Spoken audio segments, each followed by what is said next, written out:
আমাদের আজকের এই পদযাত্রা র্যালি বলেন, আজকের যে শোডাউন, সব কিছুর পিছনে উদ্দেশ্য হলো আমাদের বাংলাদেশের ইতিহাস ঐতিহ্য এবং মুসলিম ইতিহাস ঐতিহ্য দুইটা একটার সাথে পরিপূরক, একটার সাথে ওতপ্রোতভাবে জড়িত।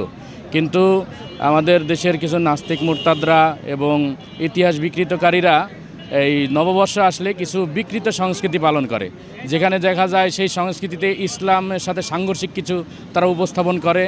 এবং তারা এই বাংলাদেশ যে একটা সময় মুসলিম শাসকরা সাজাইছেন, এই দেশের ইতিহাস ঐতিহ্য তাদের হাতে সাজানো, এই বিষয়গুলো তারা অস্বীকার করে এবং এইগুলোকে আড়াল করার চেষ্টা করে। তো এর মানে জবাবে আমরা প্রকৃত সংস্কৃতি যেটা বাংলাদেশের, সেটা তুলে ধরার চেষ্টা করছি এবং আমাদের বাংলাদেশের যে মূল ঐতিহ্যগুলা সেইগুলো আমরা শো করার চেষ্টা করছি। যেমন 60-এর দশকে আমাদের ঢাকা শহরেই মা বোনেরা রিক্সায় চলাফেরা করতেন, পুরো রিক্সাটা একটা পর্দা দিয়ে আবৃত থাকতো তাদের শালীনতা রক্ষার্থে।